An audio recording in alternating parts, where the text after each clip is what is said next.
Assalamualaikum warahmatullahi wabarakatuh. Halo teman-teman semuanya, saya Dewi Ratasari dan pada kali ini saya dan teman-teman saya akan mengajak kalian untuk mengeksplor sejarah Indonesia mengenai all about Kerajaan Singhasari. So, let's go.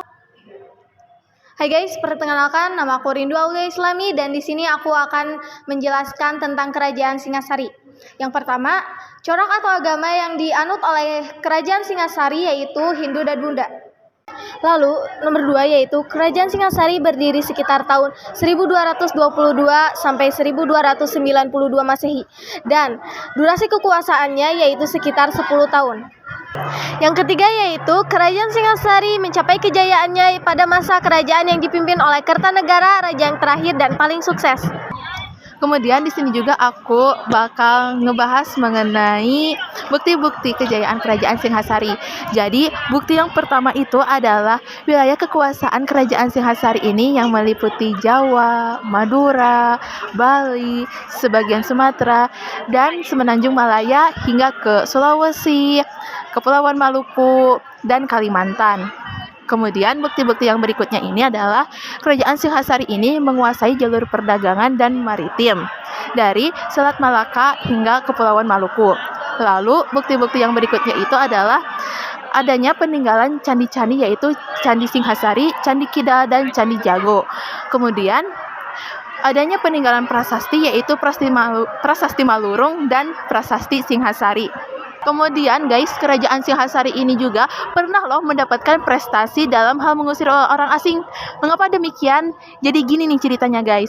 Jadi Kerajaan Singhasari ini pernah mengusir seorang Kaisar Mongolia pada saat itu yang bernama Kubilai Khan. Nah, jadi Kerajaan Singhasari ini berhasil mengusir ancaman dari Kubilai Khan.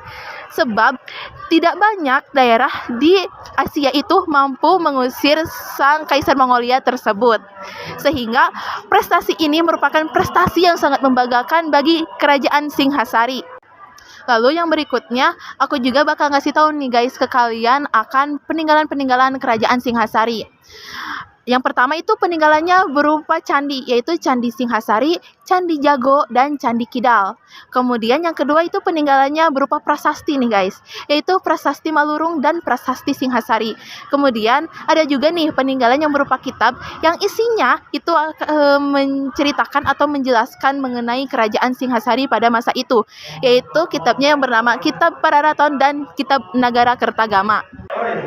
Hai guys, perkenalkan nama saya Seliliani Azahra, saya dari kelas 10C. Di sini saya akan menjelaskan tentang hubungan Kerajaan Singhasari, Kediri, dan Majapahit. Hubungan antara Kerajaan Singhasari, Kediri, dan Majapahit yaitu bahwa dalam sejarahnya Kerajaan Singhasari didahului oleh Kerajaan Kediri dan digantikan oleh Kerajaan Majapahit.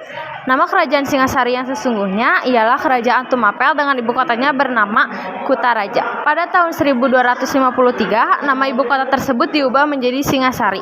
Akhirnya nama Singhasari justru lebih yang dikenal daripada Kerajaan Tumapel sebagai nama kerajaan.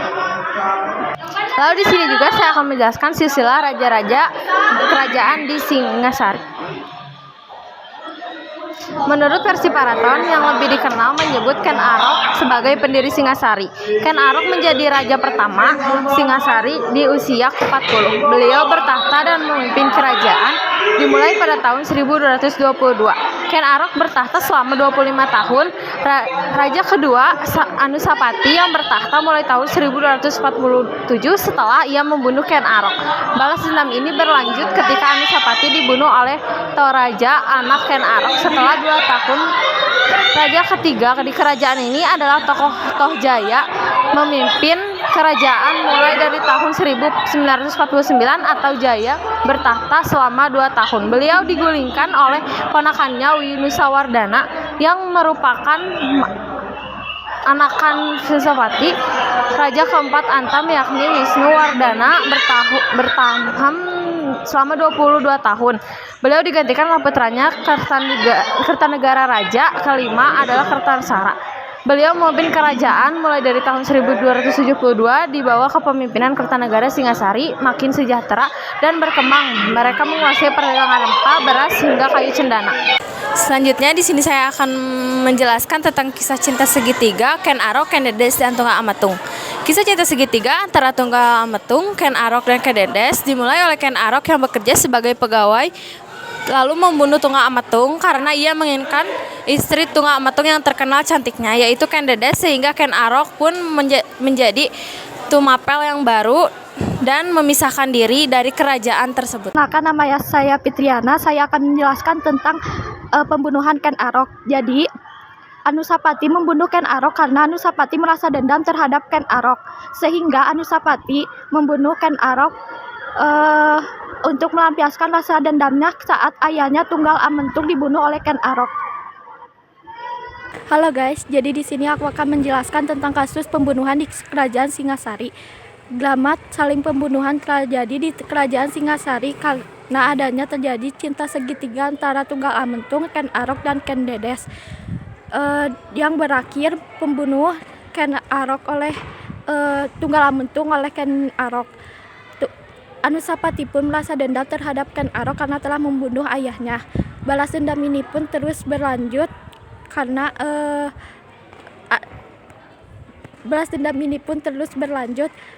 sehingga Anusapati pun dibunuh oleh Tohjaya.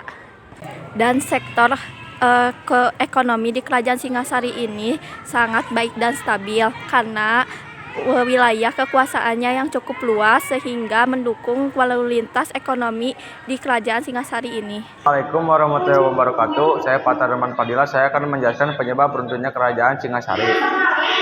Adalah bermula dari kesuksesan Singasari yang saat itu dikuasai oleh Kertanegara terdengar hingga ke Kubilai Khan yang kemudian menuntut Singasari untuk menjadi daerah bawahannya.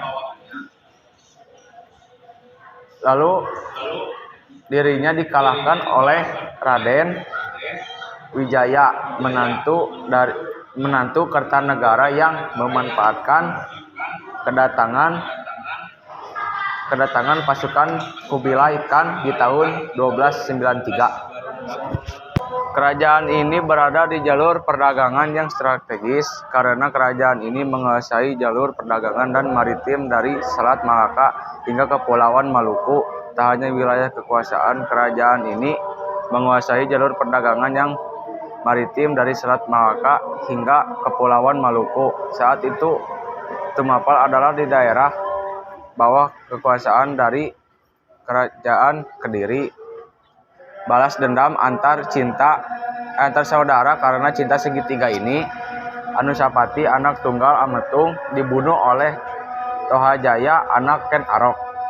Hanya selama 2 tahun, ternyata Tohajaya hanya dapat menikmati kekuasaan selama beberapa bulan sebelum digulingkan oleh keponakannya Wisnuwardana, anak Anusapati, dan Narasingarmuti, cucu Ken Arok. Wisnuwardana bertakhta hingga 22 tahun dan digantikan oleh putranya. Oke guys, mungkin segitu aja kali ya pertemuan kita kali ini mengenai all about Kerajaan Singhasari. Oke guys, aku dan teman-teman aku mengucapkan mohon maaf yang sebesar-besarnya kepada kalian bila dalam penyampaian informasi kami kali ini tuh ada kekurangan informasi mengenai Kerajaan Singhasari. Jadi kami mohon maaf yang sebesar-besarnya dan see you next time guys. Wassalamualaikum warahmatullahi wabarakatuh. Bye-bye.